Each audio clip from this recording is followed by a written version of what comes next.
Matahari baru saja mulai naik di ufuk timur ketika Pak Karim, seorang petani paruh baya dari desa kecil di lereng pegunungan, melangkah masuk ke hutan untuk mencari kayu bakar. Udara pagi masih segar dan embun menetes perlahan dari dedaunan yang bergoyang lembut ditiup angin. Hari itu tampak seperti hari biasa bagi Pak Karim, hingga ia menemukan sesuatu yang sama sekali tidak biasa. Di tanah yang lembab dekat aliran sungai kecil, ia melihat jejak kaki raksasa yang begitu besar sehingga membuatnya berhenti sejenak, memandanginya dengan mata terbelalak. Jejak itu tampak seperti telapak kaki manusia, hanya saja ukurannya luar biasa besar. Panjangnya sekitar 2 meter dengan lebar 1 meter. Bentuknya sangat jelas, seolah-olah baru saja dibuat. Tidak ada tanda-tanda bahwa jejak itu adalah hasil ulah hewan besar seperti gajah atau bahkan rekayasa manusia. Ini benar-benar terlihat seperti jejak kaki manusia, hanya saja milik makhluk raksasa. Apa ini mungkin? Gumam Pak Karim pelan, matanya tak bisa lepas dari jejak itu. Ia mengambil beberapa langkah mendekat, berlutut di sampingnya, dan menyentuh bekas cetakan di tanah dengan ujung jarinya. Tanahnya masih sedikit basah, tapi jejak itu tampak kokoh, seperti telah ada di sana selama bertahun-tahun. Pak Karim tidak bisa menahan rasa penasarannya. Ia mengeluarkan ponsel lamanya dan mulai mengambil foto jejak itu dari berbagai sudut. Setelah yakin sudah mendokumentasikan semuanya, ia bergegas pulang ke desa untuk memberitahu warga lainnya. Tidak butuh waktu lama bagi kabar tentang jejak kaki raksasa itu menyebar ke seluruh desa. Dalam hitungan jam, warga mulai berbondong-bondong datang ke lokasi untuk melihat langsung fenomena aneh tersebut. Beberapa orang berlutut di samping jejak itu, mencoba menyentuh bekas cetakan di tanah, sementara yang lain berdiri diam, memandanginya dengan ekspresi takjub dan bingung. "Jejak ini pasti milik Nabi Adam," seru salah satu warga tua bernama Pak Hasan, suaranya penuh keyakinan. Bukankah dalam riwayat disebutkan bahwa beliau memiliki tubuh raksasa? Pernyataan Pak Hasan langsung memicu diskusi panas di antara warga. Beberapa orang setuju dengan pendapatnya, mengaitkan jejak ini dengan cerita-cerita agama tentang Nabi Adam sebagai manusia pertama yang diciptakan oleh Allah, dengan ukuran tubuh luar biasa besar. Namun tidak semua orang sepenuhnya yakin. Sebagian dari mereka skeptis, menganggap jejak ini mungkin hanya formasi alam yang kebetulan mirip dengan telapak kaki manusia. "Mana mungkin jejak ini benar-benar milik Nabi Adam," kata Pak Joko, seorang pemuda yang lebih modern dalam pandangannya. "Ini bisa saja buatan manusia atau bahkan fenomena alam biasa." Perdebatan semakin memanas, tapi satu hal yang pasti. Jejak kaki raksasa itu menjadi topik utama pembicaraan di desa. Bahkan, foto-foto yang diambil Pak Karim mulai tersebar di media sosial. Dalam waktu singkat, gambar jejak itu viral di internet, menarik perhatian ribuan orang dari berbagai penjuru dunia. Beberapa hari kemudian, sekelompok ilmuwan dan peneliti datang ke desa untuk menyelidiki jejak tersebut. Mereka membawa peralatan canggih untuk menganalisis struktur tanah, kedalaman jejak, dan pola cetakan di permukaannya. Sementara itu, warga lokal berkumpul di sekitar lokasi, penasaran dengan apa yang akan ditemukan para ahli. Kalau ini benar-benar jejak manusia, maka ini adalah penemuan luar biasa, kata salah satu ilmuwan kepada wartawan yang meliput acara tersebut. Namun, kita harus tetap hati-hati. Banyak faktor yang perlu dipertimbangkan sebelum mengambil kesimpulan. Setelah beberapa jam melakukan pengamatan, para ilmuwan belum bisa memberikan jawaban pasti. Mereka menyebutkan bahwa jejak itu memang mirip dengan telapak kaki manusia, tapi ada kemungkinan bahwa ini adalah hasil dari proses alam yang langka.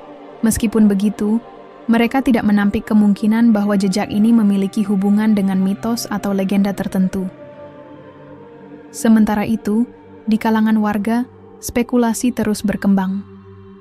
Ada yang percaya bahwa jejak ini adalah bukti nyata dari keberadaan Nabi Adam, sementara yang lain meragukan klaim tersebut. Bagi mereka yang beriman, penemuan ini adalah pengingat tentang kebesaran Allah dan kuasanya dalam menciptakan makhluk-makhluk luar biasa. Bagi yang skeptis, ini hanyalah fenomena alam yang dilebih-lebihkan oleh keyakinan dan mitos. Namun, satu hal yang pasti, jejak kaki raksasa ini telah mengguncang desa kecil itu dari akarnya. Bukan hanya karena ukurannya yang luar biasa, tapi juga karena pertanyaan besar yang muncul di benak setiap orang.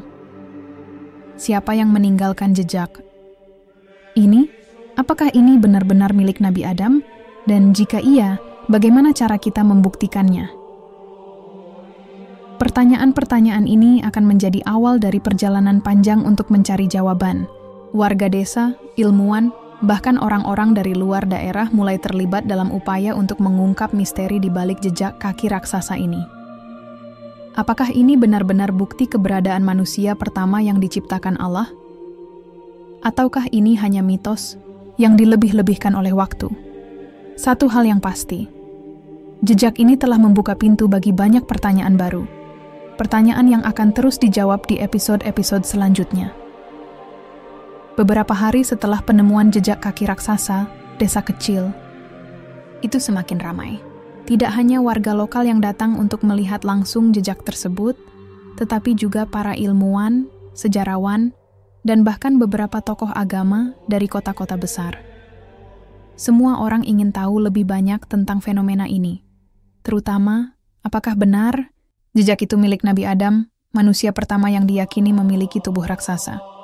Di bawah pohon besar di tengah desa, sekelompok warga berkumpul mendengarkan ceramah singkat dari Kiai Ahmad, seorang ulama terkemuka dari kota terdekat.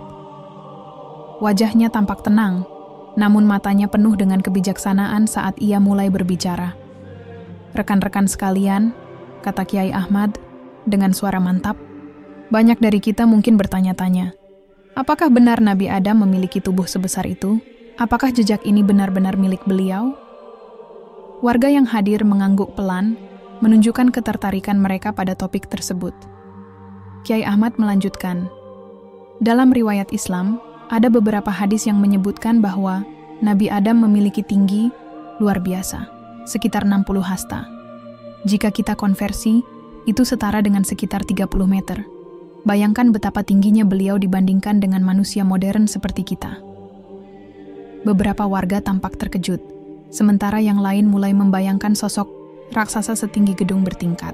Salah satu anak kecil bahkan berbisik kepada ibunya, "Kalau Nabi Adam sebesar itu, bagaimana beliau bisa masuk ke rumah?" Kiai Ahmad tersenyum mendengar komentar polos itu. "Memang sulit bagi kita untuk membayangkan hal seperti itu, Nak. Namun, perlu diingat bahwa pada zaman Nabi Adam, segala sesuatunya berbeda. Dunia masih baru, lingkungan masih sempurna, dan tubuh manusia diciptakan dengan kesempurnaan maksimal." Setelah ceramah singkat itu, diskusi antara warga semakin hangat. Beberapa orang mulai membandingkan ukuran tubuh Nabi Adam dengan manusia modern. Mereka mencoba membayangkan bagaimana rasanya hidup di dunia bersama makhluk setinggi 30 meter. Kalau Nabi Adam sebesar itu, pasti langkah-langkahnya saja sudah seperti gempa bumi. Celetuk Pak Karim, petani yang pertama kali menemukan jejak itu. "Betul," tambah Pak Hasan, warga tua yang sebelumnya yakin bahwa jejak itu milik Nabi Adam. "Tapi ingat, beliau adalah manusia pertama yang diciptakan oleh Allah. Tubuhnya tidak hanya besar, tapi juga sempurna dalam segala hal, baik fisik maupun intelektual." Namun, tidak semua orang sepenuhnya yakin. Sebagian dari mereka masih meragukan klaim bahwa jejak itu benar-benar milik Nabi Adam. Salah satu pemuda bernama Dani yang lebih skeptis angkat bicara. "Bagaimana kita bisa yakin bahwa jejak ini benar-benar milik Nabi Adam?" tanyanya dengan nada ragu. "Mungkin saja ini hanya formasi alam atau bahkan rekayasa manusia." Pertanyaan Dani membuat suasana sedikit tegang. Kiai Ahmad menatap pemuda itu dengan senyum bijak. "Itu adalah pertanyaan yang wajar, Nak. Kita tidak bisa begitu saja mengklaim sesuatu tanpa bukti yang kuat. Namun, mari kita lihat fakta-fakta yang ada." Kiai Ahmad kemudian menjelaskan bahwa dalam Al-Quran dan hadis, Nabi Adam digambarkan sebagai manusia pertama yang diciptakan langsung oleh Allah dari tanah. Proses penciptaannya sangat istimewa, melibatkan 4 tahap utama. Turab, tanah kering. Tin, tanah bercampur air. Hama masnun, lumpur hitam. Dan Salsal, tanah yang dibentuk seperti keramik. Setiap tahap memiliki makna mendalam tentang kebesaran Allah dan tujuan penciptaan manusia. Jadi, meskipun kita belum bisa membuktikan secara ilmiah bahwa jejak ini milik Nabi Adam, lanjut Kiai Ahmad, kita harus tetap membuka pikiran kita terhadap kemungkinan-kemungkinan yang ada. Bagaimanapun, ini adalah kesempatan bagi kita untuk merenungkan asal-usul kita sebagai manusia dan hubungan kita dengan Sang Pencipta. Diskusi berlanjut hingga sore hari. Beberapa warga mulai percaya bahwa jejak itu benar-benar milik Nabi Adam, sementara yang lain tetap skeptis. Namun, satu hal yang pasti, penemuan jejak kaki raksasa ini telah memicu minat yang besar terhadap sejarah dan keyakinan agama. Di malam harinya Pak Karim duduk sendirian di depan rumahnya, memandang langit yang dipenuhi bintang. Ia masih memikirkan jejak itu, betapa besar dan jelas cetakannya, serta bagaimana jejak itu bisa mengubah cara pandang orang-orang tentang sejarah manusia. Apa yang sebenarnya terjadi di sana? Gumamnya pelan, suaranya penuh rasa penasaran. Ia tahu bahwa jawaban atas pertanyaan itu tidak akan datang dengan mudah. Namun, satu hal yang ia yakini, jejak itu telah membuka pintu bagi banyak pertanyaan baru. Pertanyaan yang akan terus dijawab di episode-episode selanjutnya. Pagi berikutnya, desa kecil itu masih dipenuhi dengan hiruk-pikuk pembicaraan tentang jejak kaki raksasa. Warga mulai membagi diri menjadi dua kelompok besar. Mereka yang yakin bahwa jejak itu milik Nabi Adam, dan mereka yang skeptis, menganggap fenomena ini sebagai hasil alam atau bahkan rekayasa manusia.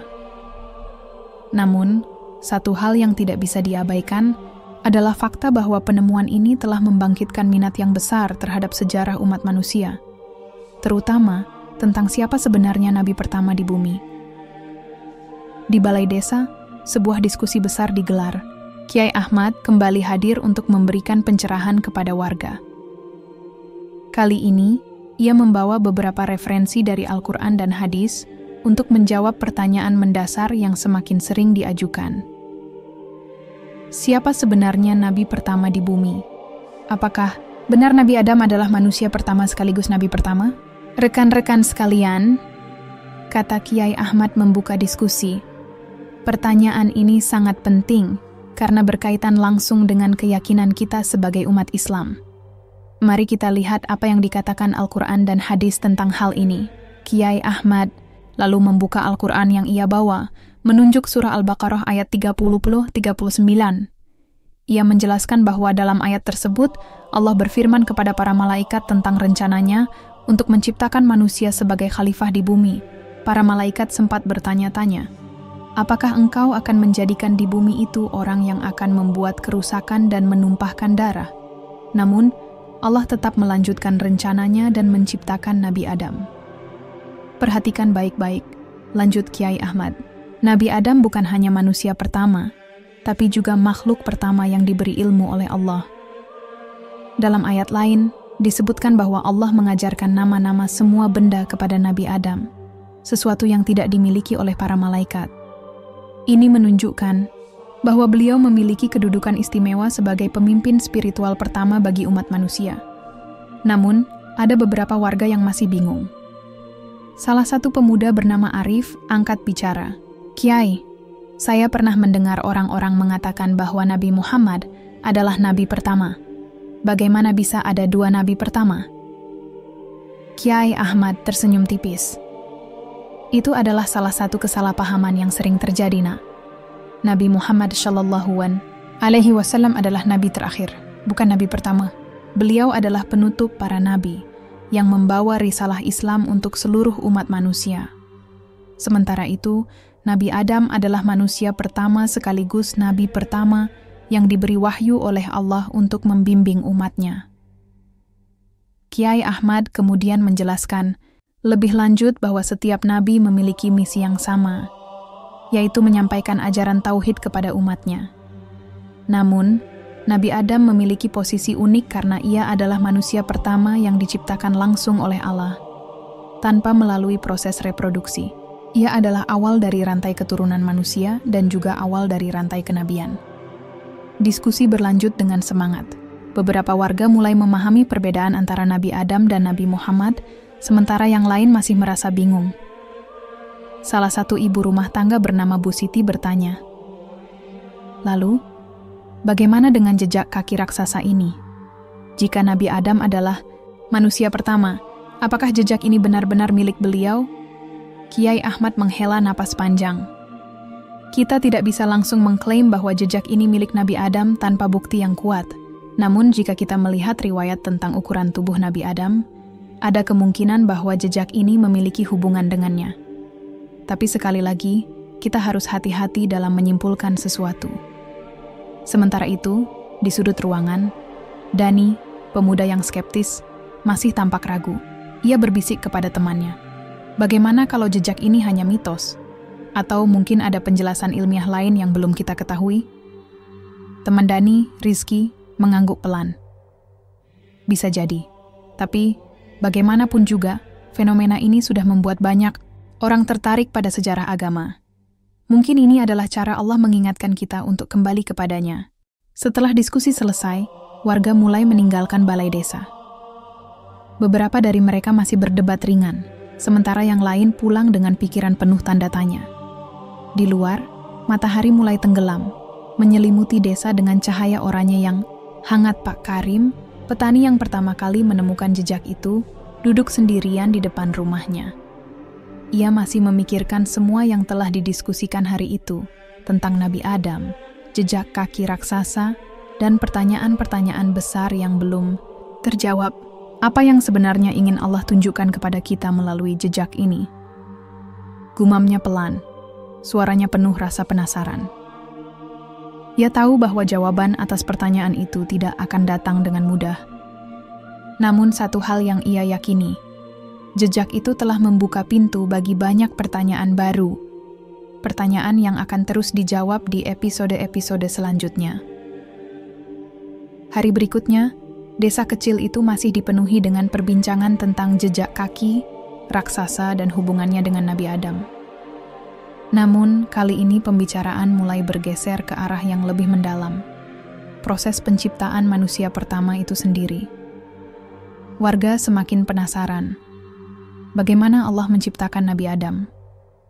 Apakah ada sesuatu dalam proses penciptaan tersebut yang bisa menjelaskan ukuran tubuhnya yang luar biasa besar? Kiai Ahmad kembali hadir di balai desa untuk memberikan pencerahan. Kali ini, ia membawa beberapa referensi tambahan dari Al-Quran dan hadis untuk menjelaskan tahapan penciptaan Nabi Adam. Suasana di balai desa sudah ramai sejak pagi. Warga duduk bersila di atas tikar, sementara anak-anak bermain di sudut ruangan. Semua orang tampak antusias menunggu ceramah Kiai Ahmad. "Rekan-rekan sekalian," kata Kiai Ahmad membuka diskusi, "hari ini kita akan membahas salah satu topik paling menarik dalam sejarah umat manusia, proses penciptaan Nabi Adam. Bagaimana Allah menciptakan beliau dari tanah, dan apa makna di balik setiap tahap penciptaan tersebut?" Kiai Ahmad kemudian menjelaskan bahwa penciptaan Nabi Adam bukanlah proses instan. Menurut riwayat, Allah menciptakan Nabi Adam melalui 4 tahap utama, masing-masing memiliki makna mendalam tentang kebesarannya. Tahap pertama adalah turabunait atau tanah kering, kata Kiai Ahmad. Ini adalah awal dari segalanya. Allah memilih tanah sebagai bahan dasar penciptaan manusia, menunjukkan bahwa kita berasal dari sesuatu yang sederhana namun penuh potensi. Warga mengangguk pelan, mencoba mencerna penjelasan tersebut. Salah satu warga bernama Bu Siti bertanya, "Kenapa harus tanah, Kiai? Kenapa tidak elemen lain seperti air atau api?" Kiai Ahmad tersenyum bijak. Tanah adalah simbol kerendahan hati. Dengan memilih tanah sebagai bahan dasar, Allah ingin menunjukkan bahwa manusia harus selalu ingat asal-usulnya, bahwa kita berasal dari sesuatu yang sederhana dan akan kembali ke tanah pada akhirnya. Tahap kedua adalah tin, atau tanah bercampur air, lanjut Kiai Ahmad. Di tahap ini Allah mencampur tanah dengan air hingga menjadi lumpur. Ini melambangkan pentingnya harmoni antara elemen-elemen alam. Air adalah sumber kehidupan, dan ketika dicampur dengan tanah, ia menciptakan sesuatu yang baru, lumpur yang siap dibentuk. Beberapa warga mulai terlihat lebih serius mendengarkan penjelasan ini.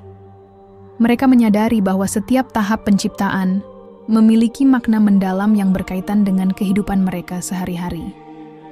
Tahap ketiga adalah hama masnun, muan, atau lumpur hitam, kata Kiai Ahmad. Lumpur hitam ini melambangkan kelembutan dan kerendahan hati. Ketika tanah dan air bercampur, sempurna, hasilnya adalah lumpur yang lembut dan mudah dibentuk.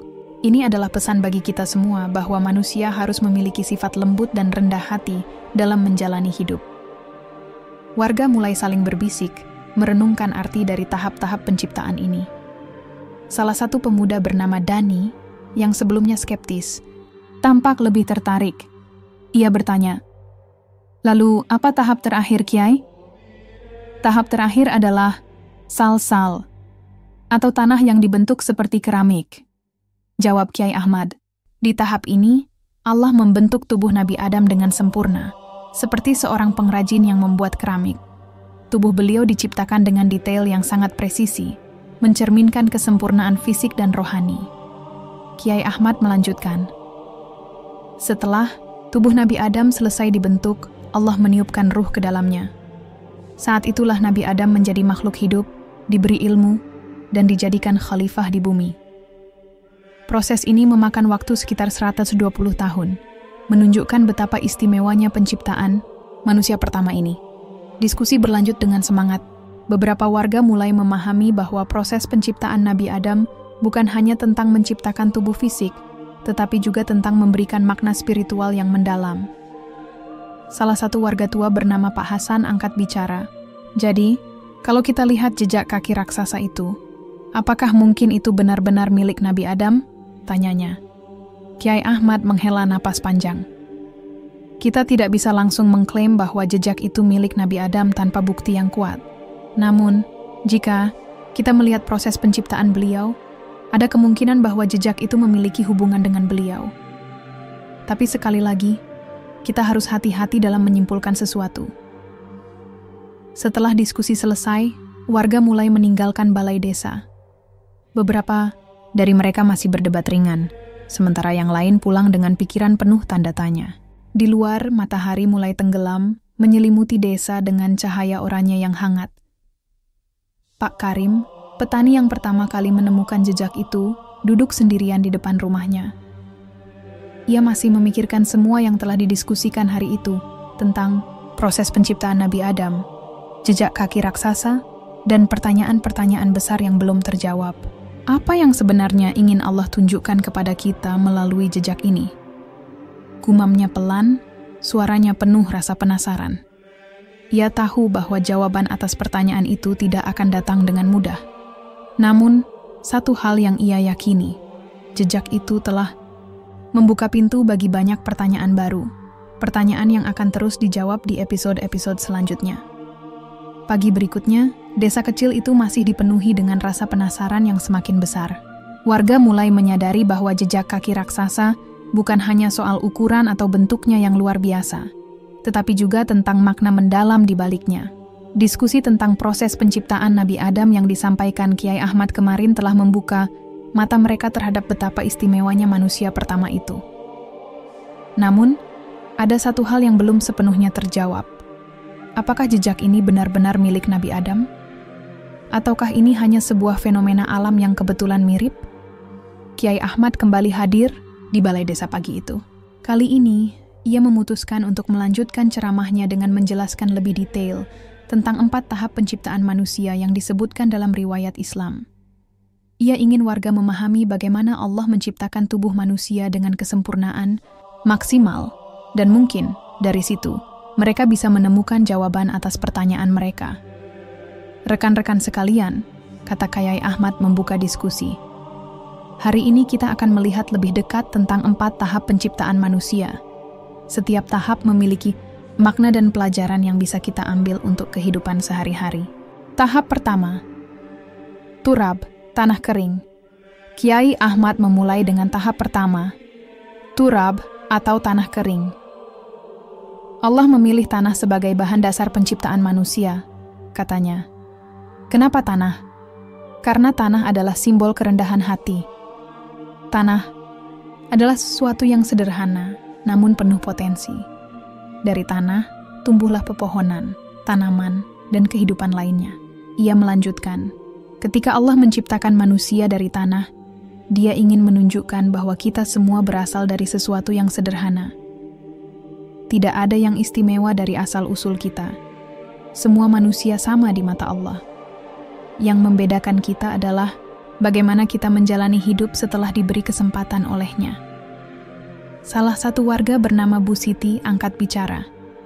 Jadi, apa hubungannya dengan jejak kaki raksasa itu, Kiai? Kiai Ahmad tersenyum bijak. Sabar, Bu. Kita akan sampai di sana. Sampai mari kita fokus pada proses penciptaan itu sendiri. Setiap tahap ini akan membantu kita memahami lebih dalam tentang siapa Nabi Adam dan bagaimana beliau diciptakan. Tahap kedua, tin, tanah bercampur air. Tahap kedua adalah tin, atau tanah bercampur air. Lanjut Kiai Ahmad. Di tahap, Allah mencampur tanah dengan air hingga menjadi lumpur. Air adalah sumber kehidupan. Ketika dicampur dengan tanah, ia menciptakan sesuatu yang baru, lumpur yang siap dibentuk. Ia menjelaskan bahwa air melambangkan kelembutan dan fleksibilitas. Manusia harus memiliki sifat seperti air, mampu beradaptasi dengan lingkungan, mampu mengalir tanpa melawan arus, tetapi tetap kuat dalam prinsip. Ini adalah pesan bagi kita semua untuk selalu bersikap lembut dan sabar dalam menghadapi ujian hidup.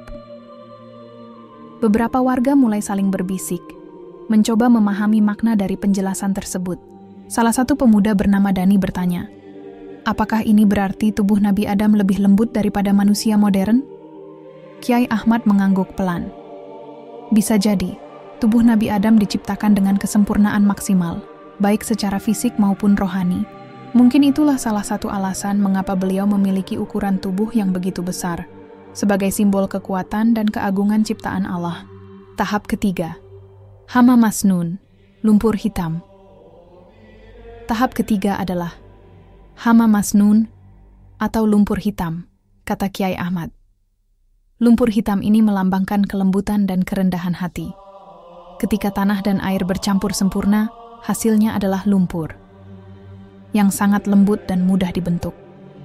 Ini adalah pesan bagi kita semua, bahwa manusia harus memiliki sifat lembut dan rendah hati dalam menjalani hidup. Ia melanjutkan, dalam kehidupan sehari-hari, kita seringkali menghadapi situasi yang membuat kita keras kepala atau sombong, tetapi jika kita bisa meniru sifat lumpur hitam ini, lembut, fleksibel, dan rendah hati, kita akan lebih mudah menjalani hidup dengan damai. Warga mulai merenung.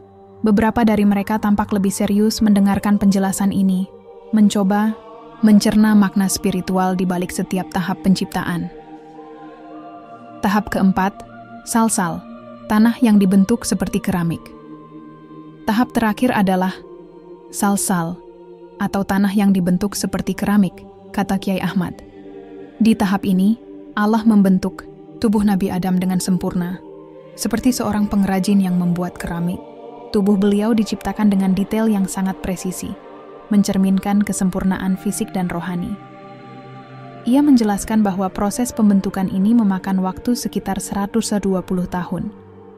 Ini menunjukkan betapa istimewanya penciptaan manusia pertama ini.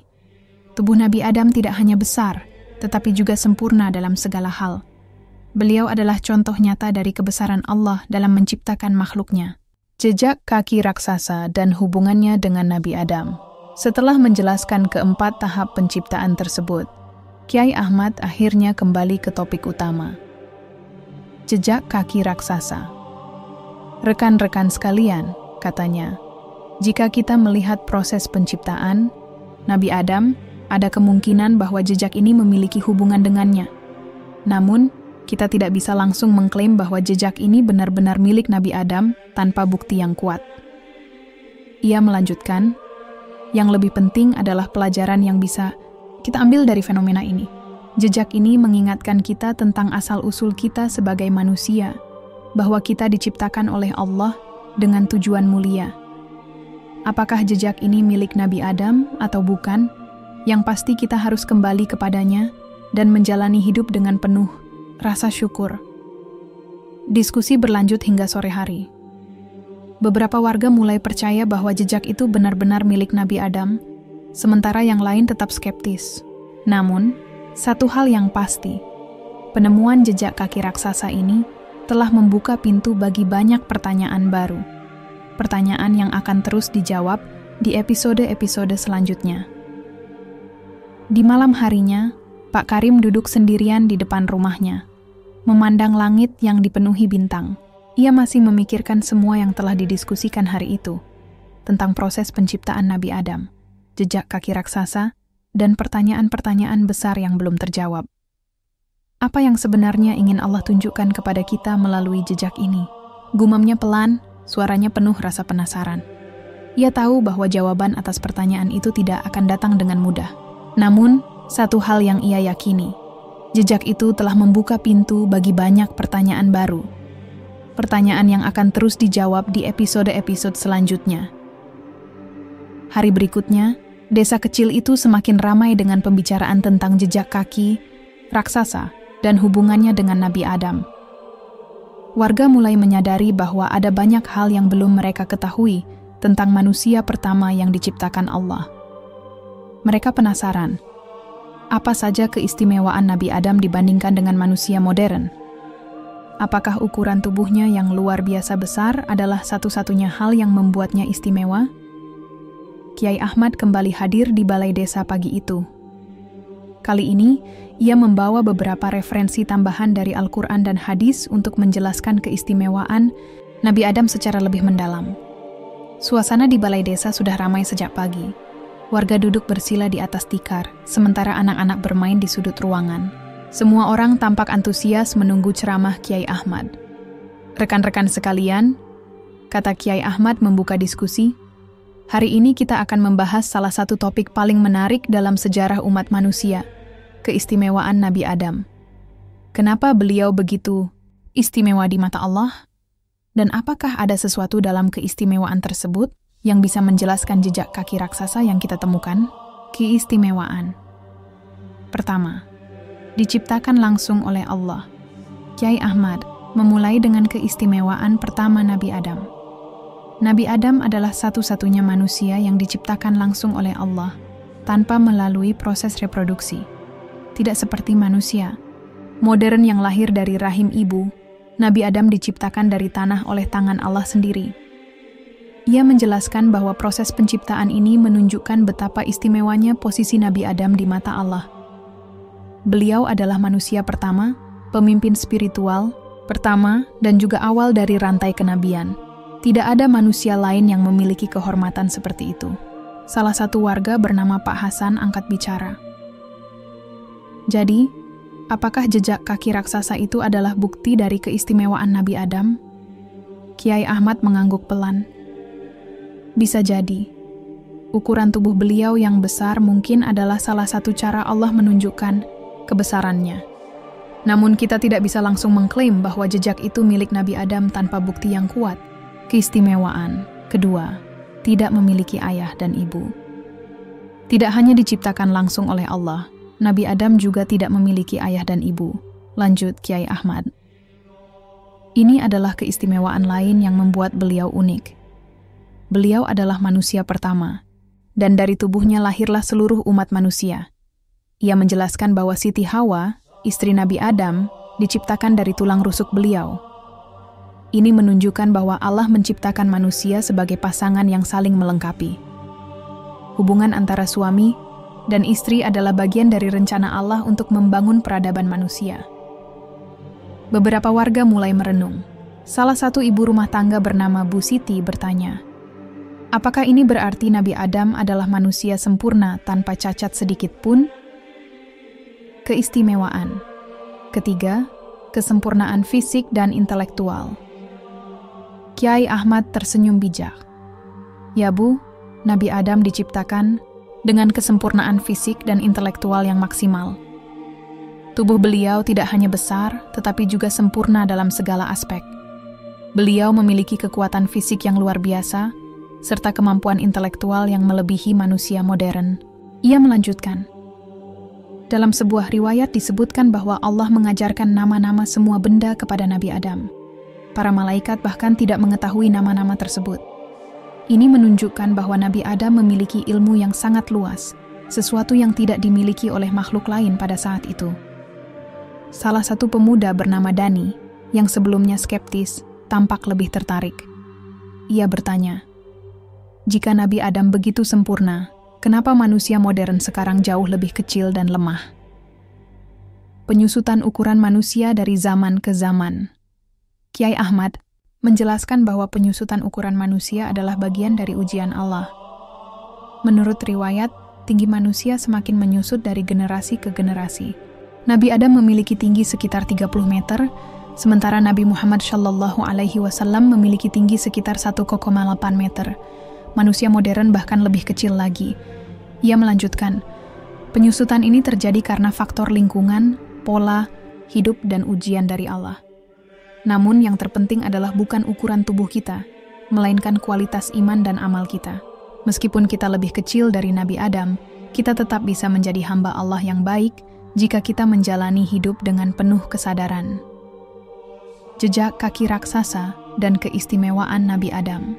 Setelah menjelaskan keistimewaan Nabi Adam, Kiai Ahmad kembali ke topik utama. Jejak kaki raksasa. Rekan-rekan sekalian, katanya, jika kita melihat keistimewaan Nabi Adam, ada kemungkinan bahwa jejak ini memiliki hubungan dengannya. Namun, kita tidak bisa langsung mengklaim bahwa jejak ini benar-benar milik Nabi Adam tanpa bukti yang kuat. Ia melanjutkan, yang lebih penting adalah pelajaran yang bisa kita ambil dari fenomena ini. Jejak ini mengingatkan kita tentang kebesaran Allah dalam menciptakan makhluknya. Apakah jejak ini milik Nabi Adam atau bukan? Yang pasti kita harus kembali kepadanya dan menjalani hidup dengan penuh rasa syukur. Diskusi berlanjut hingga sore hari. Beberapa warga mulai percaya bahwa jejak itu benar-benar milik Nabi Adam, sementara yang lain tetap skeptis. Namun, satu hal yang pasti, penemuan jejak kaki raksasa ini telah membuka pintu bagi banyak pertanyaan baru. Pertanyaan yang akan terus dijawab di episode-episode selanjutnya. Di malam harinya, Pak Karim duduk sendirian di depan rumahnya, memandang langit yang dipenuhi bintang. Ia masih memikirkan semua yang telah didiskusikan hari itu, tentang keistimewaan Nabi Adam, jejak kaki raksasa, dan pertanyaan-pertanyaan besar yang belum terjawab. Apa yang sebenarnya ingin Allah tunjukkan kepada kita melalui jejak ini? Gumamnya. Pelan, suaranya penuh rasa penasaran. Ia tahu bahwa jawaban atas pertanyaan itu tidak akan datang dengan mudah.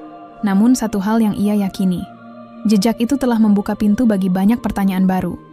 Pertanyaan yang akan terus dijawab di episode-episode selanjutnya. Pagi itu, desa kecil yang biasanya tenang, kini dipenuhi dengan obrolan seru tentang penemuan jejak kaki raksasa. Warga semakin penasaran. Jika jejak ini benar-benar milik Nabi Adam, lalu seberapa tampankah manusia pertama itu? Apakah ketampanannya bisa dibandingkan dengan manusia modern seperti kita? Pertanyaan-pertanyaan ini mulai menggema di balai desa, dan Kiai Ahmad kembali hadir untuk memberikan jawaban. Rekan-rekan sekalian, kata Kiai Ahmad membuka diskusi. Hari ini kita akan membahas salah satu aspek menarik dari Nabi Adam, ketampanannya. Banyak orang bertanya-tanya, apakah beliau memiliki paras yang sempurna? Dan bagaimana perbandingannya dengan manusia modern? Warga langsung terdiam, antusias mendengarkan penjelasan Kiai Ahmad. Beberapa dari mereka bahkan saling berbisik, mencoba membayangkan sosok Nabi Adam yang tinggi besar dan tampan. Ketampanan Nabi Adam dalam perspektif Islam Kiai Ahmad memulai dengan menjelaskan bahwa dalam Islam, para nabi diberi kesempurnaan fisik sebagai bagian dari keistimewaan mereka. Nabi Adam adalah manusia pertama yang diciptakan oleh Allah, dan beliau diberi tubuh yang sempurna, baik secara fisik maupun rohani. Ketampanan beliau tidak hanya terlihat dari wajahnya, tetapi juga dari postur tubuhnya yang tinggi besar. Ia melanjutkan, menurut riwayat, Nabi Adam memiliki paras yang sangat tampan, bahkan melebihi ketampanan Nabi Yusuf alaihissalam yang digambarkan sebagai manusia paling tampan pada zamannya. Namun, ketampanan Nabi Adam bukanlah sekadar estetika lahiriah. Ini adalah cerminan dari kesempurnaan ciptaan Allah. Salah satu warga bernama Bu Siti angkat bicara. Jadi, apakah Nabi Adam lebih tampan daripada artis-artis zaman sekarang? Kiai Ahmad tersenyum bijak. Tidak ada manusia modern yang bisa dibandingkan dengan ketampanan Nabi Adam. Beliau diciptakan dengan kesempurnaan maksimal, sesuatu yang tidak dimiliki oleh manusia modern. Namun, yang lebih penting adalah bagaimana seseorang menggunakan ketampanan atau kecantikannya untuk tujuan yang baik.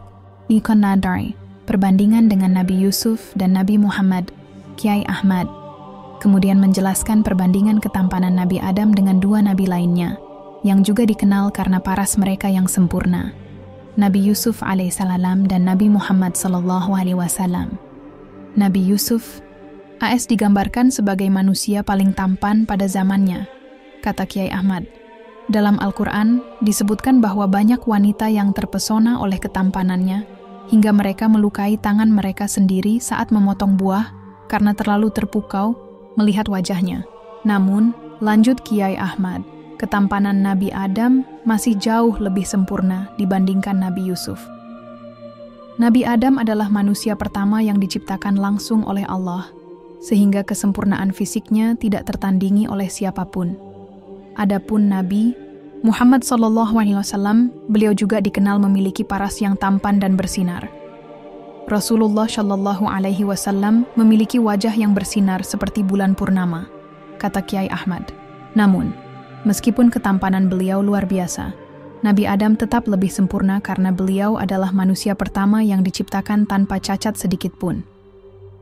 Pandangan ulama tentang keindahan rupa. Nabi Adam Kiai Ahmad melanjutkan dengan menjelaskan pandangan ulama tentang keindahan rupa Nabi Adam. Para ulama menyebutkan bahwa ketampanan Nabi Adam adalah cerminan dari kesempurnaan ciptaan Allah. Beliau tidak hanya tampan secara fisik, tetapi juga memiliki sifat-sifat mulia yang membuatnya dicintai oleh semua makhluk. Ia menambahkan, ketampanan Nabi Adam juga menjadi simbol kekuatan spiritual. Para malaikat diperintahkan untuk bersujud kepada beliau sebagai bentuk penghormatan atas kesempurnaan ciptaan Allah. Ini menunjukkan bahwa ketampanan fisik harus diimbangi dengan kebaikan batin agar seseorang dapat disebut sempurna. Jejak kaki raksasa dan ketampanan Nabi Adam. Setelah menjelaskan tentang ketampanan Nabi Adam, Kiai Ahmad kembali ke topik utama, jejak kaki raksasa. Rekan-rekan sekalian, katanya, jika kita melihat ukuran tubuh Nabi Adam yang begitu besar, ada kemungkinan bahwa jejak ini memiliki hubungan dengannya. Namun, kita tidak bisa langsung mengklaim bahwa jejak ini benar-benar milik Nabi Adam tanpa bukti yang kuat. Ia melanjutkan, yang lebih penting adalah pelajaran yang bisa kita ambil dari fenomena ini. Jejak ini mengingatkan kita tentang kebesaran Allah dalam menciptakan makhluknya. Apakah jejak ini milik Nabi Adam atau bukan? Yang pasti kita harus kembali kepadanya dan menjalani hidup dengan penuh rasa syukur. Diskusi berlanjut hingga sore hari. Beberapa warga mulai percaya bahwa jejak itu benar-benar milik Nabi Adam, sementara yang lain tetap skeptis. Namun satu hal yang pasti, penemuan jejak kaki raksasa ini telah membuka pintu bagi banyak pertanyaan baru. Pertanyaan yang akan terus dijawab di episode-episode selanjutnya. Di malam harinya, Pak Karim duduk sendirian di depan rumahnya, memandang langit yang dipenuhi bintang. Ia masih memikirkan semua yang telah didiskusikan hari itu, tentang ketampanan Nabi Adam, jejak kaki raksasa, dan pertanyaan-pertanyaan besar yang belum terjawab. Apa yang sebenarnya ingin Allah tunjukkan kepada kita melalui jejak ini? Gumamnya pelan, suaranya penuh rasa penasaran. Ia tahu bahwa jawaban atas pertanyaan itu tidak akan datang dengan mudah. Namun, satu hal yang ia yakini, jejak itu telah membuka pintu bagi banyak pertanyaan baru, pertanyaan yang akan terus dijawab di episode-episode selanjutnya. Pagi berikutnya, desa kecil itu masih dipenuhi dengan rasa penasaran yang semakin besar. Warga mulai menyadari bahwa jejak kaki raksasa bukan hanya soal ukuran atau ketampanan Nabi Adam, tetapi juga tentang hubungannya dengan surga. Beberapa warga bertanya-tanya, bagaimana Nabi Adam bisa menjadi penghuni surga? Apakah ada sesuatu dalam riwayat agama yang menjelaskan tentang kehidupan beliau di surga? Kiai Ahmad kembali hadir di balai desa pagi itu. Kali ini, ia membawa beberapa referensi tambahan dari Al-Quran dan hadis untuk menjelaskan hubungan antara Nabi Adam, penghuni surga, dan jejak kaki raksasa yang ditemukan di desa mereka. Rekan-rekan sekalian, kata Kiai Ahmad membuka diskusi, hari ini kita akan membahas salah satu topik menarik tentang Nabi Adam, hubungannya dengan surga. Kenapa beliau dianggap sebagai manusia pertama yang tinggal di surga? Dan apa artinya bagi kita sebagai manusia modern? Nabi Adam di surga. Awal dari kisah kehidupan manusia, Kiai Ahmad memulai dengan menjelaskan bahwa Nabi Adam adalah manusia pertama yang diciptakan oleh Allah dan ditempatkan di surga. Dalam Al-Quran disebutkan bahwa Allah menciptakan Nabi Adam dan menempatkannya di surga bersama Siti Hawa, istri beliau. Ini adalah awal dari kisah kehidupan manusia. Ia melanjutkan, surga adalah tempat yang penuh kenikmatan, di mana tidak ada penderitaan, kesedihan, atau kelelahan. Nabi Adam dan Siti Hawa hidup di sana dengan damai, menikmati segala sesuatu yang disediakan oleh Allah. Namun, lanjut Kiai Ahmad, kehidupan di surga tidak berlangsung selamanya. Nabi Adam dan Siti Hawa diuji oleh Allah melalui larangan untuk tidak mendekati pohon tertentu. Namun, setan berhasil membujuk mereka untuk melanggar larangan tersebut, sehingga mereka harus meninggalkan surga dan turun ke bumi. Salah satu warga bernama Pak Hasan angkat bicara. Jadi, apakah Nabi Adam pernah kembali ke surga setelah itu? Janji Allah untuk penghuni surga. Kiai Ahmad menjelaskan bahwa meskipun Nabi Adam harus meninggalkan surga karena dosa, Allah memberikan janji kepada umat manusia bahwa mereka bisa kembali ke surga jika menjalani hidup dengan penuh iman dan amal saleh. Dalam sebuah hadis, Rasulullah Shallallahu Alaihi Wasallam menyebutkan bahwa penghuni surga akan memiliki postur tubuh seperti Nabi Adam, tinggi sekitar 30 meter, kata Kiai Ahmad. Ini adalah gambaran tentang betapa sempurnanya tubuh manusia di surga dibandingkan dengan manusia di dunia. Ia melanjutkan, manusia di surga tidak hanya memiliki tubuh yang sempurna, tetapi juga paras yang bersinar dan jiwa yang damai. Mereka akan hidup abadi tanpa penyakit, penuaan, atau kematian. Beberapa warga mulai merenung. Salah satu ibu rumah tangga bernama Bu Siti bertanya, apakah ini berarti jejak kaki raksasa itu milik salah satu penghuni surga? Perbedaan fisik antara manusia di dunia dan di surga. Kiai Ahmad menjelaskan bahwa ada perbedaan besar antara manusia di dunia dan di surga. Manusia di dunia mengalami penyusutan fisik dari generasi ke generasi karena faktor lingkungan, pola hidup, dan ujian dari Allah. Namun, di surga, tubuh manusia akan kembali ke bentuk aslinya, sempurna seperti Nabi Adam. Ia melanjutkan, jejak kaki raksasa yang kita temukan mungkin adalah simbol dari kebesaran Allah dalam menciptakan makhluknya. Meskipun kita tidak bisa langsung mengklaim bahwa jejak ini milik Nabi Adam, fenomena ini mengingatkan kita tentang betapa sempurnanya ciptaan Allah. Kenapa manusia modern semakin kecil dibandingkan Nabi Adam? Kiai Ahmad kemudian menjelaskan alasan mengapa manusia modern semakin kecil dibandingkan Nabi Adam. Menurut riwayat, tinggi manusia semakin menyusut dari generasi ke generasi sebagai bagian dari ujian Allah. Nabi Adam memiliki tinggi sekitar 30 meter, sementara Nabi Muhammad SAW memiliki tinggi sekitar 1,8 meter. Manusia modern bahkan lebih kecil lagi. Ia melanjutkan, penyusutan ini terjadi karena faktor lingkungan, pola hidup, dan ujian dari Allah. Namun, yang terpenting adalah bukan ukuran tubuh kita, melainkan kualitas iman dan amal kita. Meskipun kita lebih kecil dari Nabi Adam, kita tetap bisa menjadi hamba Allah yang baik jika kita menjalani hidup dengan penuh kesadaran. Setelah menjelaskan tentang Nabi Adam dan penghuni surga, Kiai Ahmad kembali ke topik utama, jejak kaki raksasa. Rekan-rekan sekalian, katanya, jika kita melihat janji Allah tentang penghuni surga yang memiliki tubuh seperti Nabi Adam, ada kemungkinan bahwa jejak ini memiliki hubungan dengannya. Namun, kita tidak bisa langsung mengklaim bahwa jejak ini benar-benar milik Nabi Adam tanpa bukti yang kuat. Ia melanjutkan, Yang lebih penting adalah pelajaran yang bisa kita ambil dari fenomena ini. Jejak ini mengingatkan kita tentang kebesaran Allah dalam menciptakan makhluknya. Apakah jejak ini milik Nabi Adam atau bukan? Yang pasti kita harus kembali kepadanya dan menjalani hidup dengan penuh rasa syukur. Diskusi berlanjut hingga sore hari. Beberapa warga mulai percaya bahwa jejak itu benar-benar milik Nabi Adam, sementara yang lain tetap skeptis. Namun, satu hal yang pasti, penemuan jejak kaki raksasa ini telah membuka pintu bagi banyak pertanyaan baru, pertanyaan yang akan terus dijawab di episode-episode selanjutnya. Di malam harinya, Pak Karim duduk sendirian di depan rumahnya, memandang langit yang dipenuhi bintang. Ia masih memikirkan semua yang telah didiskusikan hari itu, tentang Nabi Adam, penghuni surga, jejak kaki raksasa, dan pertanyaan-pertanyaan besar yang belum terjawab. Apa yang sebenarnya ingin Allah tunjukkan kepada kita melalui jejak ini? Gumamnya pelan, suaranya penuh rasa penasaran. Ia tahu bahwa jawaban atas pertanyaan itu tidak akan datang dengan mudah. Namun, satu hal yang ia yakini, jejak itu telah membuka pintu bagi banyak pertanyaan baru. Pertanyaan yang akan terus dijawab di episode-episode selanjutnya. Pagi itu, desa kecil yang biasanya tenang kini dipenuhi dengan diskusi seru tentang tinggi Nabi Adam. Warga semakin penasaran. Jika Nabi Adam benar-benar memiliki tinggi sekitar 30 meter, bagaimana perbandingannya dengan bangunan-bangunan besar di Mekkah?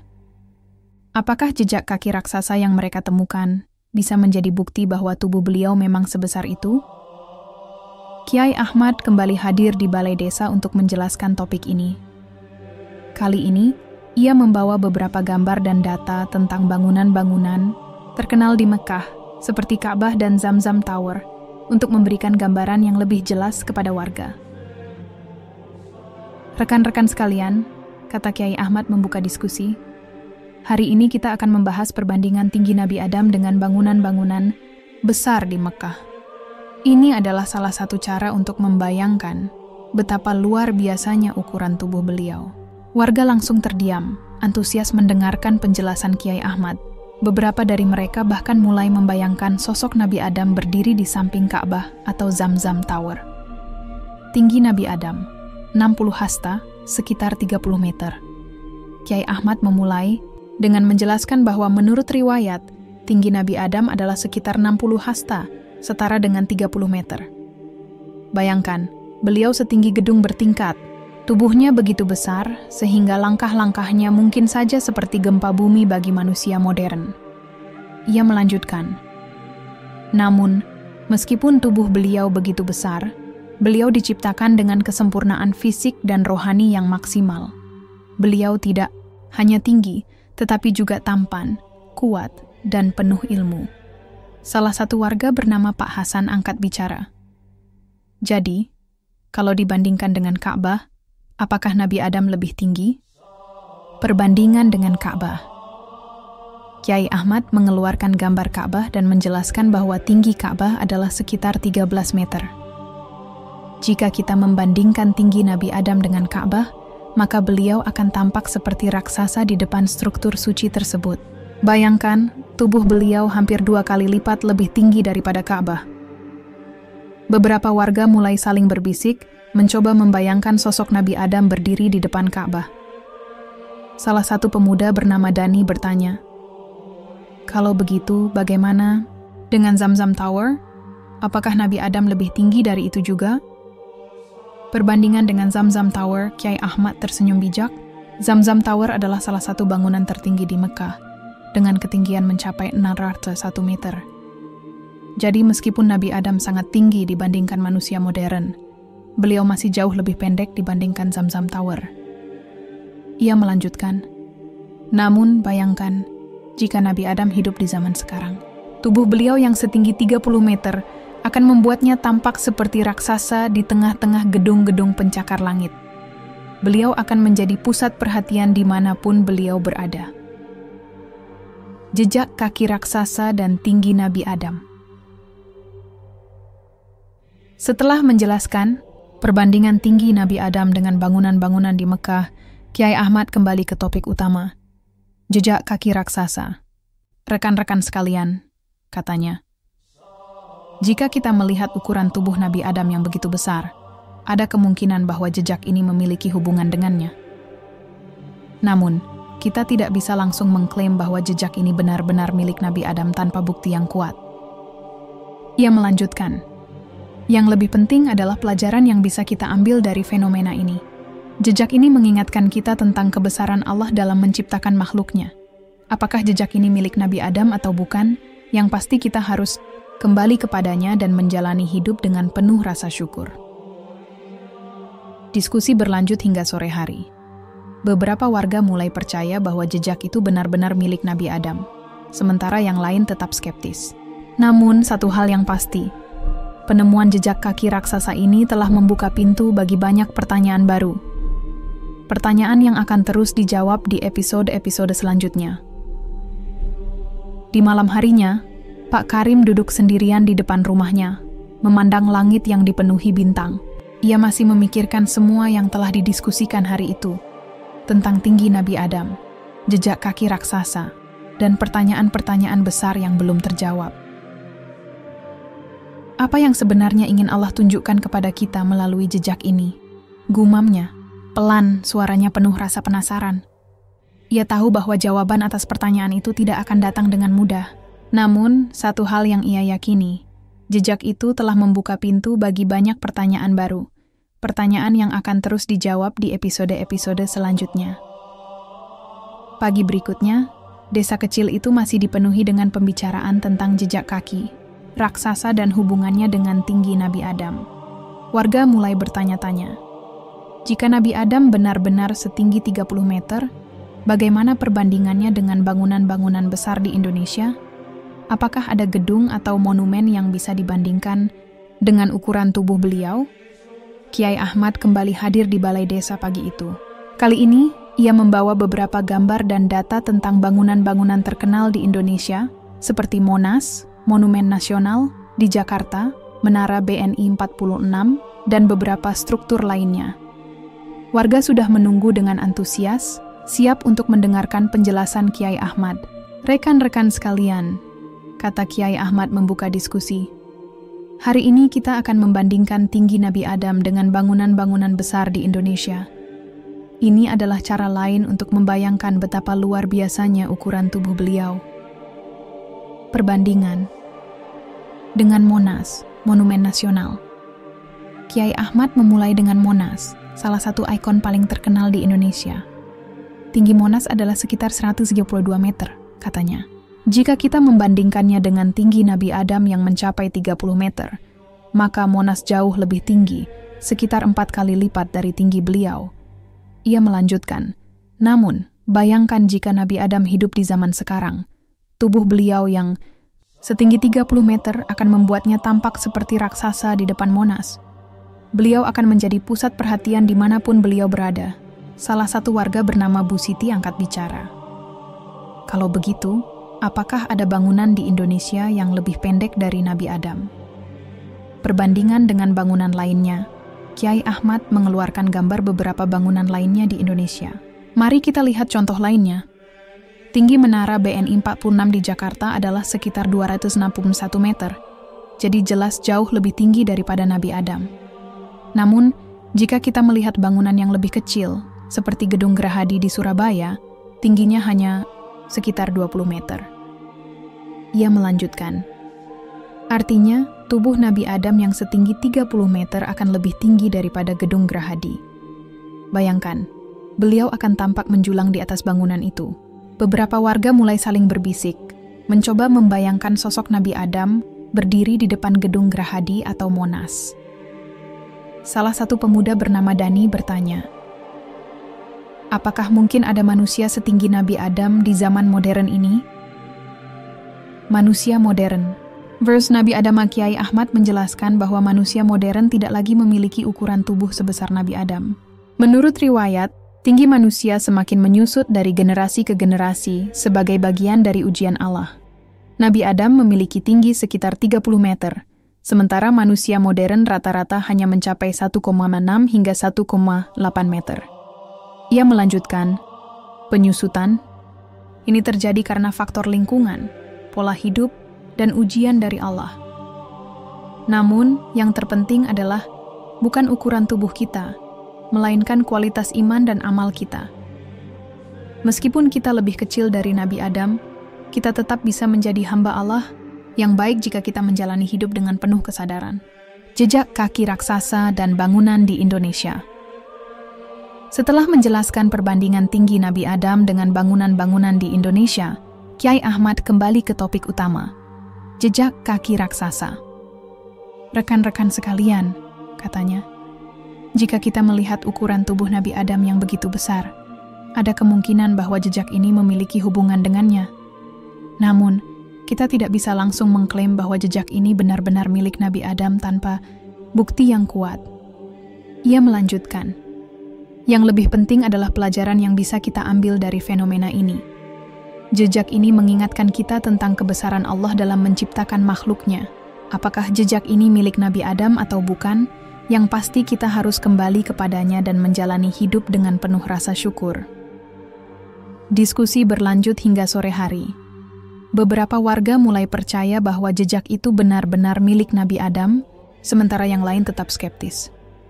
Namun, satu hal yang pasti, penemuan jejak kaki raksasa ini telah membuka pintu bagi banyak pertanyaan baru. Pertanyaan yang akan terus dijawab di episode-episode selanjutnya. Di malam harinya, Pak Karim duduk sendirian di depan rumahnya, memandang langit yang dipenuhi bintang. Ia masih memikirkan semua yang telah didiskusikan hari itu, tentang tinggi Nabi Adam, jejak kaki raksasa, dan pertanyaan-pertanyaan besar yang belum terjawab. Apa yang sebenarnya ingin Allah tunjukkan kepada kita melalui jejak ini? Gumamnya, pelan, suaranya penuh rasa penasaran. Ia tahu bahwa jawaban atas pertanyaan itu tidak akan datang dengan mudah. Namun, satu hal yang ia yakini, jejak itu telah membuka pintu bagi banyak pertanyaan baru. Pertanyaan yang akan terus dijawab di episode-episode selanjutnya. Pagi itu, desa kecil yang biasanya tenang kini dipenuhi dengan diskusi seru tentang jejak kaki raksasa. Warga semakin penasaran, apakah jejak ini benar-benar milik Nabi Adam, ataukah ada jejak-jejak serupa lainnya di dunia yang juga dikaitkan dengan manusia pertama itu? Pertanyaan-pertanyaan ini mulai menggema di balai desa, dan Kyai Ahmad kembali hadir untuk memberikan jawaban. Rekan-rekan sekalian, kata Kyai Ahmad, membuka diskusi, hari ini kita akan membahas fenomena jejak-jejak kuno yang sering dikaitkan dengan Nabi Adam. Apakah jejak yang kita temukan ini memiliki hubungan dengan jejak-jejak serupa di tempat lain, dan bagaimana kita bisa memahami fenomena ini dalam konteks sejarah dan agama? Warga langsung terdiam, antusias mendengarkan penjelasan Kyai Ahmad. Beberapa dari mereka bahkan saling berbisik, mencoba membayangkan bagaimana jejak-jejak ini tersebar di berbagai belahan dunia, jejak-jejak raksasa di berbagai negara. Kyai Ahmad memulai dengan menjelaskan bahwa jejak kaki raksasa bukanlah fenomena baru. Di berbagai negara, ada banyak catatan tentang jejak-jejak serupa yang diklaim sebagai milik makhluk raksasa atau tokoh-tokoh suci. Salah satu contohnya adalah Adam's Peak di Sri Lanka, kata Kyai Ahmad. Di puncak gunung ini, terdapat sebuah jejak kaki besar yang diyakini oleh beberapa orang sebagai jejak Nabi Adam. Menurut legenda setempat, Nabi Adam pernah tinggal di sana setelah turun dari surga. Ia melanjutkan, namun tidak semua orang percaya bahwa jejak ini benar-benar milik Nabi Adam. Ada yang menganggapnya sebagai jejak Buddha, karena Adam's Peak juga dihormati oleh umat Buddha di Sri Lanka. Beberapa warga mulai tertarik. Salah satu pemuda bernama Dani bertanya, apakah ada jejak serupa di tempat lain? Jejak-jejak lainnya di dunia. Kyai Ahmad menjelaskan bahwa jejak-jejak serupa ditemukan di berbagai belahan dunia. Di India, ada sebuah situs yang disebut Sri Pada, yang juga memiliki jejak kaki besar.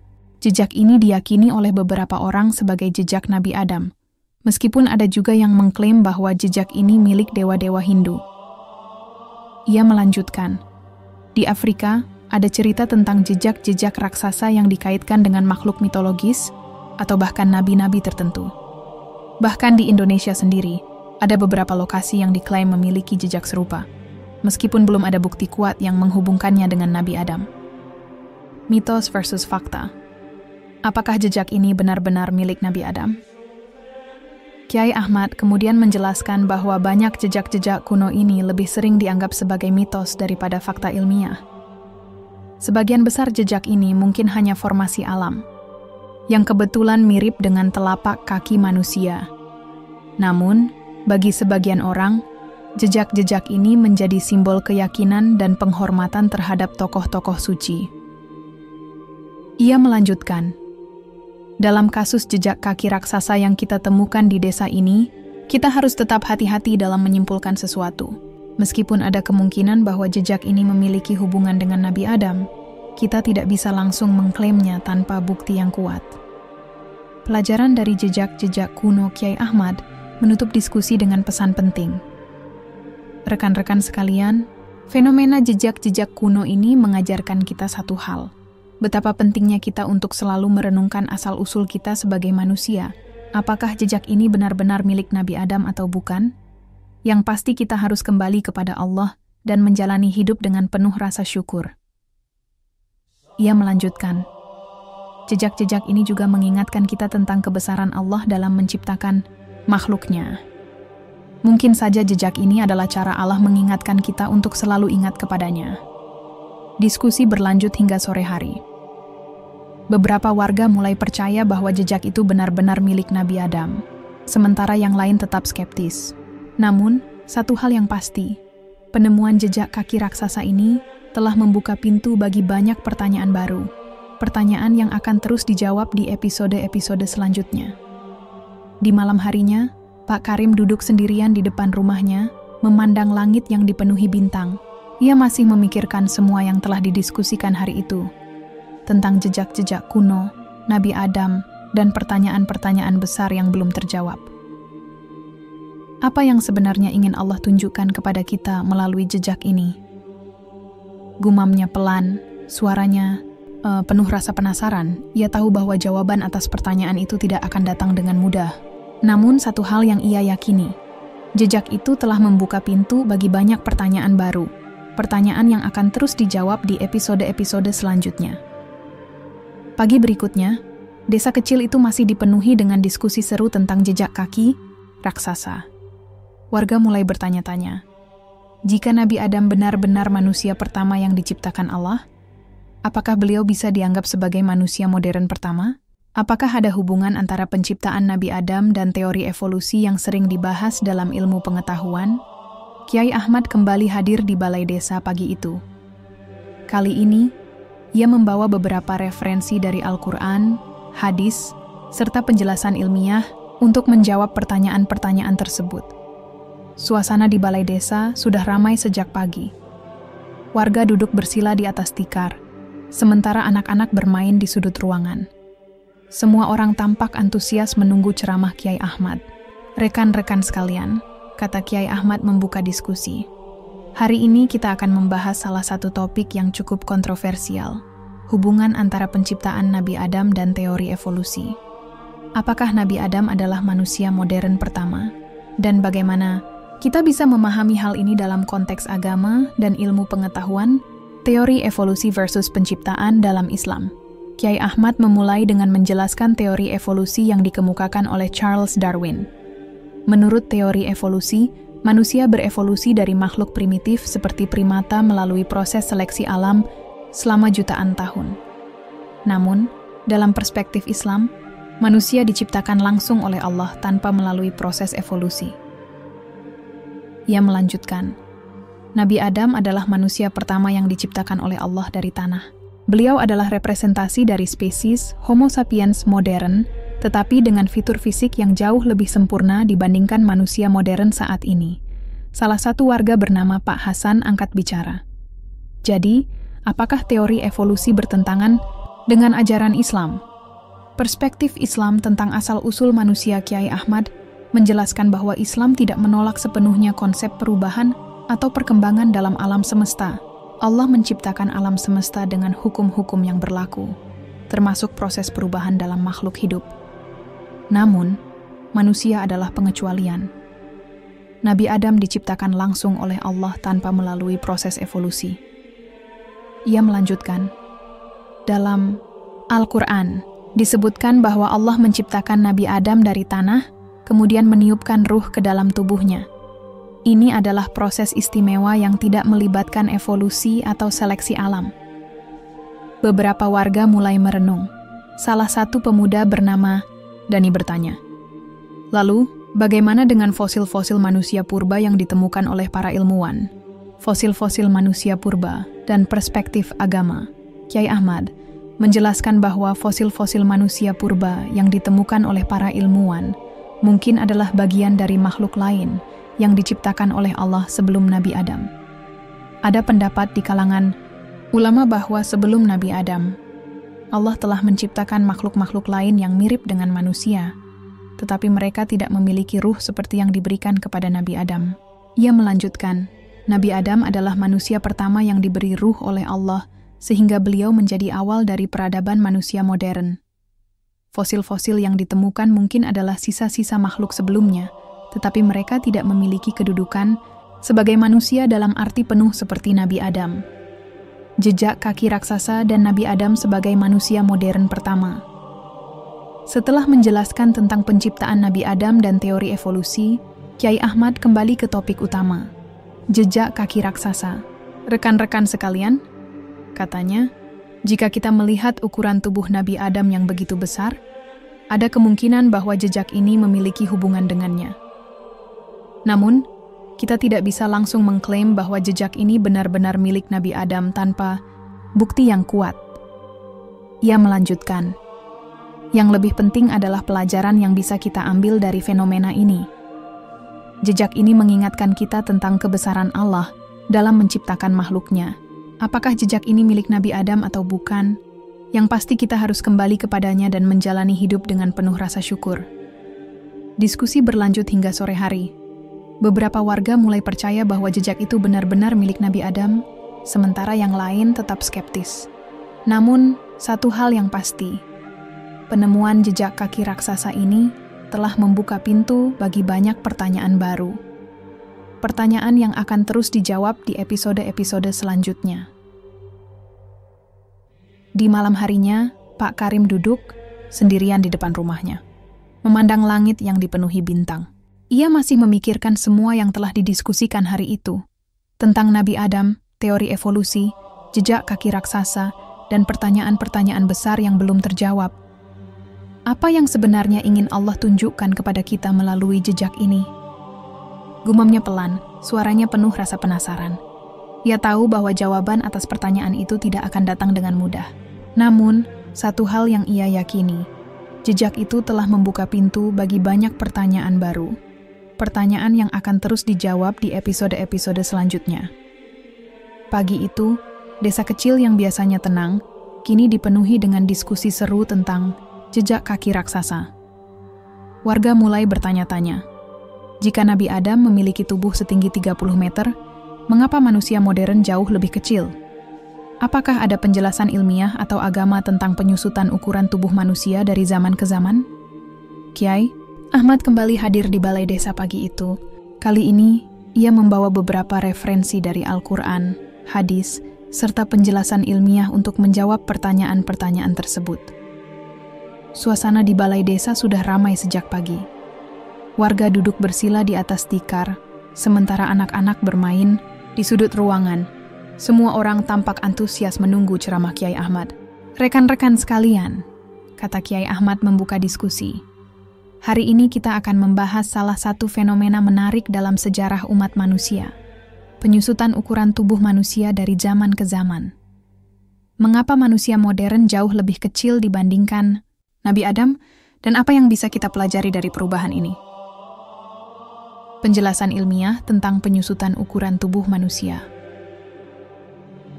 Kyai Ahmad memulai dengan menjelaskan bahwa ilmu pengetahuan memiliki beberapa teori tentang penyusutan ukuran tubuh manusia dari zaman ke zaman. Menurut para ilmuwan, tinggi manusia dipengaruhi oleh faktor genetik, lingkungan, dan pola hidup. Pada zaman Nabi Adam, dunia masih baru, lingkungan masih sempurna, dan makanan yang dikonsumsi manusia sangat alami. Ini membuat tubuh mereka tumbuh dengan maksimal. Ia melanjutkan, namun seiring berjalannya waktu, lingkungan mulai berubah. Polusi, perubahan iklim, dan gaya hidup yang kurang sehat memengaruhi genetik manusia dari generasi ke generasi. Akibatnya, tinggi manusia semakin menyusut. Salah satu warga bernama Bu Siti angkat bicara. Jadi, apakah ini berarti manusia modern lebih lemah daripada manusia zaman dulu? Hadis tentang penyusutan tinggi. Manusia Kiai Ahmad mengangguk pelan. Ya Bu, dalam sebuah hadis, Rasulullah Shallallahu Alaihi Wasallam menyebutkan bahwa ketinggi manusia semakin menyusut dari generasi ke generasi sebagai bagian dari ujian Allah. Ia melanjutkan, Nabi Adam memiliki tinggi sekitar 60 hasta, sekitar 30 meter. Sementara Nabi Muhammad Shallallahu Alaihi Wasallam memiliki tinggi sekitar 1,8 meter. Manusia modern bahkan lebih kecil lagi. Ini adalah bukti bahwa Allah memberikan ujian kepada manusia melalui perubahan fisik mereka. Beberapa warga mulai merenung.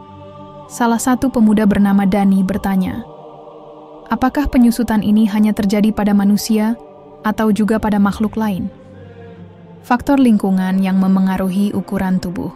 Kiai Ahmad menjelaskan bahwa penyusutan ukuran tubuh tidak hanya terjadi pada manusia, tetapi juga pada beberapa spesies hewan. Misalnya, mammoth purba yang hidup ribuan tahun lalu memiliki ukuran tubuh yang jauh lebih besar dibandingkan gajah modern. Ini menunjukkan bahwa perubahan lingkungan memengaruhi semua makhluk hidup, tidak hanya manusia. Ia melanjutkan, namun bagi manusia, penyusutan ini juga memiliki dimensi spiritual. Allah menciptakan manusia dengan tujuan untuk beribadah kepadanya. Meskipun tubuh kita semakin kecil, yang terpenting adalah kualitas iman dan amal kita. Jejak kaki raksasa dan penyusutan ukuran tubuh. Setelah menjelaskan tentang penyusutan ukuran tubuh manusia dari zaman ke zaman, Kiai Ahmad kembali ke topik utama, jejak kaki raksasa. Rekan-rekan sekalian, katanya, jika kita melihat ukuran tubuh Nabi Adam yang begitu besar, ada kemungkinan bahwa jejak ini memiliki hubungan dengannya. Namun, kita tidak bisa langsung mengklaim bahwa jejak ini benar-benar milik Nabi Adam tanpa bukti yang kuat. Ia melanjutkan, yang lebih penting adalah pelajaran yang bisa kita ambil dari fenomena ini. Jejak ini mengingatkan kita tentang kebesaran Allah dalam menciptakan makhluknya. Apakah jejak ini milik Nabi Adam atau bukan? Yang pasti kita harus kembali kepadanya dan menjalani hidup dengan penuh rasa syukur. Diskusi berlanjut hingga sore hari. Beberapa warga mulai percaya bahwa jejak itu benar-benar milik Nabi Adam, sementara yang lain tetap skeptis. Namun satu hal yang pasti, penemuan jejak kaki raksasa ini telah membuka pintu bagi banyak pertanyaan baru. Pertanyaan yang akan terus dijawab di episode-episode selanjutnya. Di malam harinya, Pak Karim duduk sendirian di depan rumahnya, memandang langit yang dipenuhi bintang. Ia masih memikirkan semua yang telah didiskusikan hari itu, tentang penyusutan ukuran tubuh manusia, jejak kaki raksasa, dan pertanyaan-pertanyaan besar yang belum terjawab. Apa yang sebenarnya ingin Allah tunjukkan kepada kita melalui jejak ini? Gumamnya pelan, suaranya penuh rasa penasaran. Ia tahu bahwa jawaban atas pertanyaan itu tidak akan datang dengan mudah. Namun, satu hal yang ia yakini, jejak itu telah membuka pintu bagi banyak pertanyaan baru. Pertanyaan yang akan terus dijawab di episode-episode selanjutnya. Pagi berikutnya, desa kecil itu masih dipenuhi dengan rasa penasaran yang semakin besar. Warga mulai menyadari bahwa jejak kaki raksasa bukan hanya sekadar fenomena alam atau bukti fisik dari keberadaan Nabi Adam, tetapi mungkin juga sebuah pesan dari masa lalu. Apakah jejak ini adalah cara Allah mengingatkan manusia modern tentang asal-usul mereka? Ataukah ada makna lebih dalam yang belum terungkap? Kiai Ahmad kembali hadir di balai desa pagi itu. Kali ini, ia membawa beberapa referensi tambahan dari Al-Quran dan hadis untuk menjelaskan kemungkinan-kemungkinan tersebut. Suasana di balai desa sudah ramai sejak pagi. Warga duduk bersila di atas tikar, sementara anak-anak bermain di sudut ruangan. Semua orang tampak antusias menunggu ceramah Kiai Ahmad. Rekan-rekan sekalian, kata Kiai Ahmad membuka diskusi. Hari ini kita akan membahas salah satu pertanyaan besar yang sering muncul dalam benak kita. Apakah jejak kaki raksasa ini adalah pesan dari masa lalu? Jika iya, apa pesan yang ingin disampaikan kepada kita? Jejak sebagai pengingat asal-usul manusia. Kiai Ahmad memulai dengan menjelaskan bahwa jejak kaki raksasa bisa saja menjadi pengingat bagi manusia modern tentang asal-usul mereka.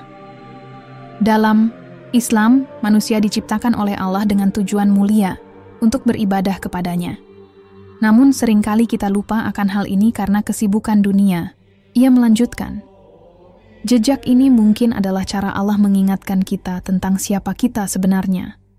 Bahwa kita berasal dari tanah dan akan kembali ke tanah. Ini adalah pelajaran tentang kerendahan hati dan kesadaran spiritual. Salah satu warga bernama Pak Hasan angkat bicara. Jadi, apakah jejak ini seperti tanda dari Allah untuk mengembalikan kita kepadanya? Tanda-tanda Allah dalam fenomena alam Kiai Ahmad mengangguk pelan. Ya Pak, dalam Al-Quran, Allah seringkali menggunakan fenomena alam sebagai tanda bagi manusia.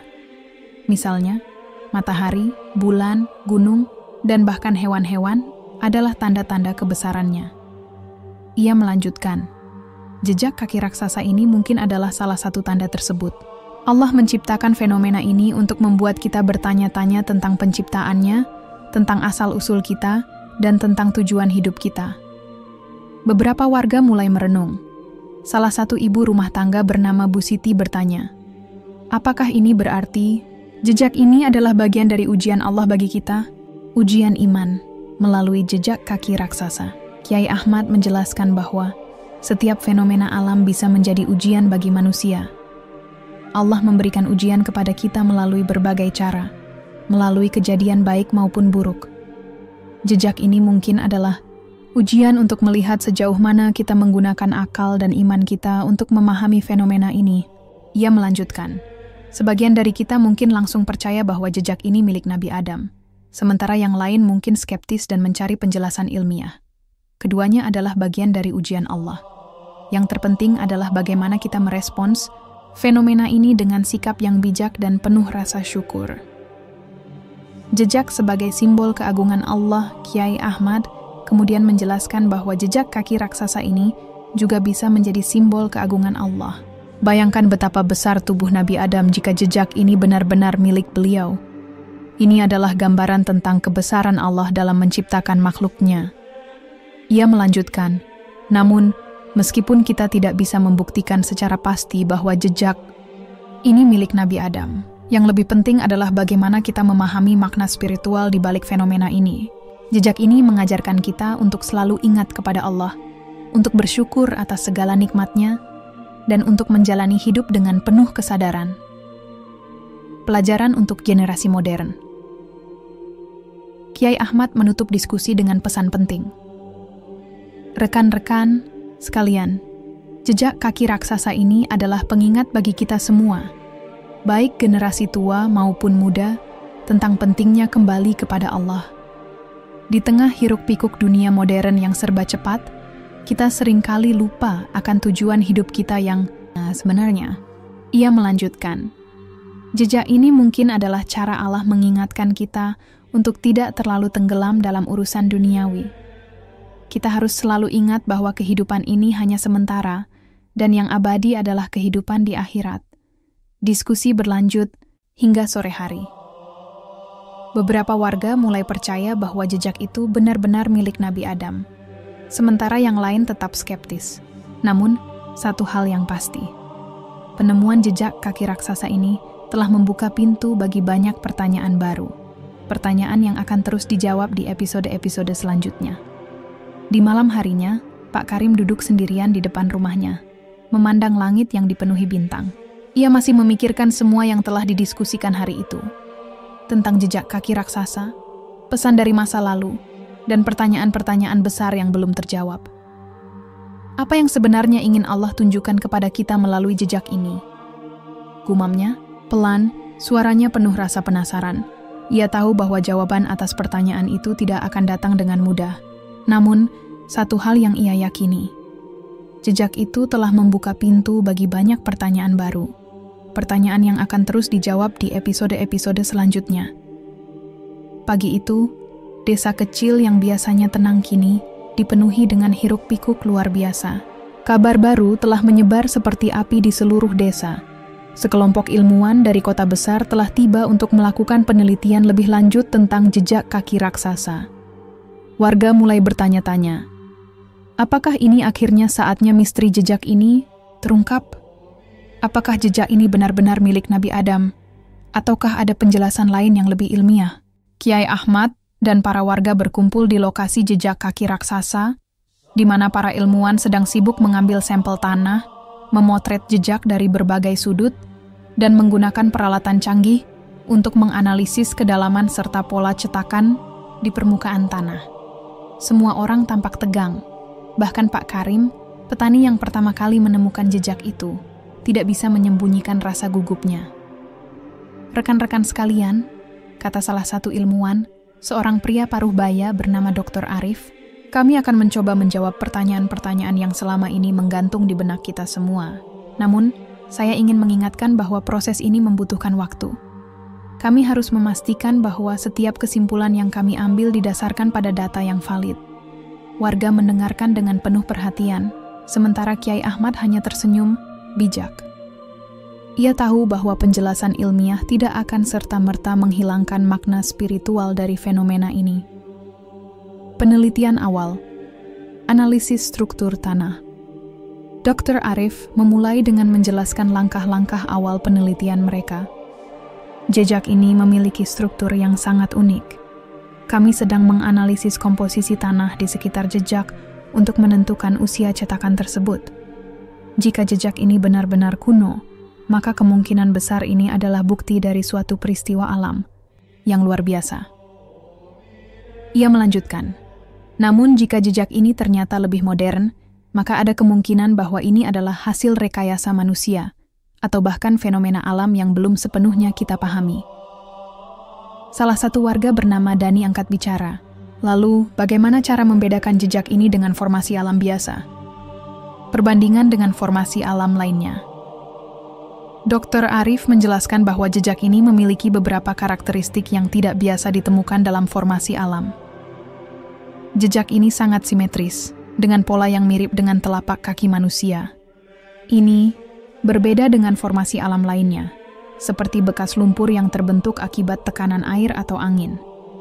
Ia melanjutkan, namun kami juga harus mempertimbangkan kemungkinan bahwa jejak ini dibuat oleh manusia sebagai bentuk seni atau ritual tertentu. Ada banyak contoh di dunia di mana manusia menciptakan jejak-jejak serupa untuk tujuan religius atau budaya.